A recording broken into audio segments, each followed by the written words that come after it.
नंद भवन में ऐसा प्रतीत हो रहा है कि आज दिन में भी रात हो गई। क्यों? क्योंकि ये जो धूल है, मिट्टी है ना, ब्रज की धूल इकट्ठा हो गई है। इतना लोग नृत्य कर रहे हैं ठाकुर जी के आने पे, इतनी खुशी मना रहे हैं। उत्सव नाना प्रकार के उत्सव चल रहे हैं। भगवान कृष्ण की बाल लीला है ना, ये बहुत ज्यादा है, लेकिन राम जी की बाल लीला बहुत कम है, क्योंकि उनका नाम भी बहुत अच्छा था और इनका नाम भी बड़ा विपरीत है। धीरे धीरे ठाकुर जी बड़े हो रहे हैं। नामकरण संस्कार होता है, नामकरण कराया गया। राम जी का नाम कितना बढ़िया है ना, कोई भी ले सकता है, 2 अक्षर का राम है ना। लेकिन ठाकुर जी का नाम बड़ा टेढ़ा, ये टेढ़ी टांग वाला ना बचपन से ही, आने से पहले ही लीला करना प्रारंभ किया। पता है, नामकरण किया गया तो मैया रोहिणी के लाला का नाम रखा गया पहले। इनका नाम क्या होगा? बोले महाराज इनका नाम बलराम, क्योंकि इनके अंदर इनसे ज्यादा बलशाली कोई नहीं होगा, इनके अंदर ताकत बहुत है, ये ताकतवर है। इनका नाम क्या रखा गया? बलराम। ये बल है इनके अंदर। ठाकुर जी का नाम जब किया गया तो क्या रखा गया? कृष्ण। कैसा भी व्यक्ति रहे, जीभ तो टेढ़ी होनी ही होनी है, क्योंकि टेढ़ी टांग वाले का नाम है तो टेढ़ा तो होना पड़ेगा। इनका नाम क्या रखा गया? कृष्ण। और राम जी आए थे, उनका नाम बिल्कुल सीधा था, क्योंकि राम से ही काम बनना है। हम लोग तो कुछ भी नहीं गा पाते, ना तो कृष्ण का नाम लेते ना तो राम का नाम लेते, है ना।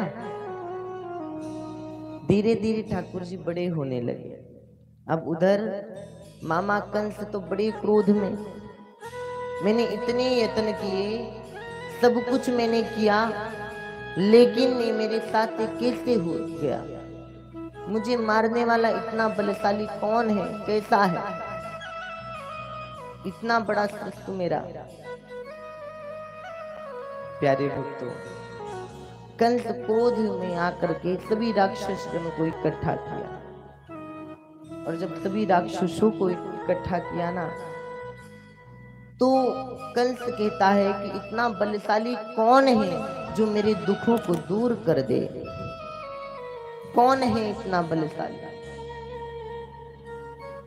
कंस के सामने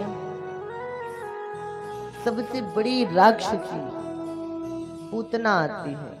पूतना, महाराज पूतना का मतलब, पूतना जिसको कोई बच्चे का प्रेम, बच्चे की माया, बच्चे की ममता जानती ही ना हो, जिसके पास पुत्र ही नहीं हो, कोई संतान ही नहीं हो, पुत्रों से चिढ़ रखती हो, वही तो है पूतना।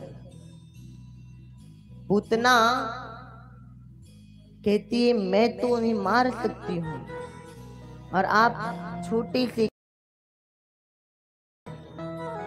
से कार्य। पूतना वहां से चली तो नगर में देखते हुए आ रही है कि अभी कौन सा बच्चा छोटा है, कौन सा बच्चा बड़ा है, किसका जन्म हुआ है। लेकिन पूतना ऐसी तो नहीं चल पड़ी, क्योंकि वो भयंकरी राक्षसी थी, उसे देख करके कोई भी डर जाएगा, उसे देख करके कोई भी डर जाएगा। तो ये पूतना है ना, जो ये एक सुंदर स्त्री का रूप धारण करती है, स्वरूप बनाती है, सुंदर स्त्री का रूप धारण करके गोकुल में प्रवेश की। और ये आ रही तो इतनी सुंदर है, इतना सुंदर दिव्य रूप बनाई है कि वैसे तो कोई गोपी थी ही नहीं, ब्रज की नारी ऐसी थी ही नहीं। और पूतना धीरे धीरे घूंघट में आ रही है, सभी देख रही हैं ब्रजवासी, ये कौन आ गया, इतना सुंदर, कितना बढ़िया, लेकिन ये घूंघट में है। अब ये पूतना शीघ्र नंद बाबा के दरवाजे पे आकर के खड़ी हुई। नंद बाबा के दरवाजे पे आकर के खड़ी होकर के आवाज लगाती है, दीदी कोई है? मैया यशोदा ने देखा, भाग करके आई। आप कहाँ से आई हैं और आप अपना शुभ संदेशा सुनाइए, आप किस लिए आई हैं? पूतना कहती है, बहन मुझे नहीं पहचान रही हो? बहन तुमों को ना पहचाने? अरे मैं तो तेरी बहन हूं और तू अपनी बहन को ही भूल गई। मैया यशोदा ने कहा, मेरी बहन? मुझे तो पता नहीं मेरी बहन भी थी। अरे तुझे पता नहीं, मैं ही तेरी बहन हूं, तू तो भूल गई मैं तेरी चचेरी बहन हूं। यशोदा ने कहा, मुझे नहीं पता, लेकिन खैर मुझे खुशी है आप आई, हमारी बहन इतनी अच्छी। चलिए बैठिए, क्या कर रहे हो है? यशोदा मैया ने कहा, मेरा छोरा तो अभी शयन कर रहा है, पहले जलपान कर लो फिर मैं दिखाती हूँ। मैं कितनी दूर से धाई तेरे छोरे के वास्ते, नेक सोलाला के दर्शन करइयो, बाद में मैं जल को पान करूंगी। मैया यशोदा दौड़ करके गई, छोटे से नन्हे से कन्हैया को लेकर के आती हैं और बैठती हैं लेकर के। मैं यशोदा कहती है, बहन रुक जा, मैं तो भी चूल्हे पे दूध चढ़ा करके, नेक तो बह जावे दूध, मैं देख करके आऊं, तू पकड़ छोरे को। अब पूतना ले ली, अब पूतना जब ली तो भगवान तो लग करके भगवान नेत्र बंद कर लिए। अब पूतना सोच रही है कि इतना सुंदर रूप धारण करके आई, फिर भी नेत्र बंद कर लिया। लेकिन ऐसी बात नहीं महाराज कि पूतना को देख करके हमारे ठाकुर जी नेत्र क्यों बंद कर लिए। मेरे ठाकुर जी के जो नेत्र है ना, इतने अच्छे हैं, कमल के समान भावुक हैं कि अगर नेत्र जी भर के पूतना को देख लेती और पूतना ठाकुर जी को देख लेती ना, तो वो अपना वो कालकूट विष जो लगा करके आई थी वो पिलाती ही नहीं। इसलिए ठाकुर जी नेत्र बंद कर दिए कि तू प्रेम में हो जाएगी। दूसरा भाव, ठाकुर जी सोच रहे थे कि मेरे नेत्र, अगर इसके अंदर इतनी शक्ति ताकत, अपने आप में इतना घमंड है और अहंकारियों का अहंकार मेरे सामने चलता नहीं, मैं देखूंगा तो ये यही अपने रूप को धारण करके शरीर को छोड़ देगी।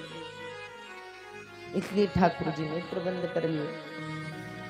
अब पूतना देखती है, पूतना देख करके अपना कार्य शीघ्र प्रारंभ किया और जैसे ही पूतना ने ठाकुर जी को अपना दुग्ध पान कराया, दूध पिलाई, वैसे ही ठाकुर जी जैसे ही लगे, ठाकुर जी को अपने माँ की याद आने लगी।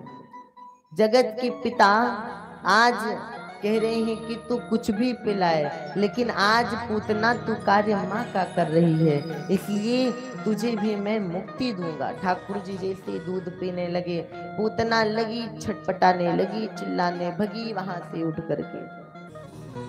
माँ यशोदा ने देखा, माँ यशोदा देख करके मूर्छा खा करके गिर पड़ी। गोकुलवासी देख रहे, इतनी भयंकरी राक्षसी। नंद बाबा भी पीछे पीछे, गोकुलवासी पीछे पीछे। ठाकुर जी सोच रहे हैं कि अगर यहाँ भी गिर जाएगी तो गोकुलवासी दब जाएंगे। ठाकुर जी और तेज दूध को खींच रहे हैं और जब ठाकुर जी स्तन को पान कर रहे हैं धीरे धीरे, तो पूतना छटपटा करके भगी जा करके गोकुल के निकट जंगल पे पूतना धड़ाम से गिरती है। विकराल शरीर है, भयंकर शरीर है। पूतना इतनी भयंकर शरीर को धारण की है कि ठाकुर जी बिल्कुल नन्हे से दिख रहे हैं। और इस प्रकार ठाकुर जी जैसे ही पूतना के प्राण निकले, एक सुंदर युवती के रूप में पूतना विद्यमान होती है और ठाकुर जी को कोटि कोटि नमन करती है। प्रभु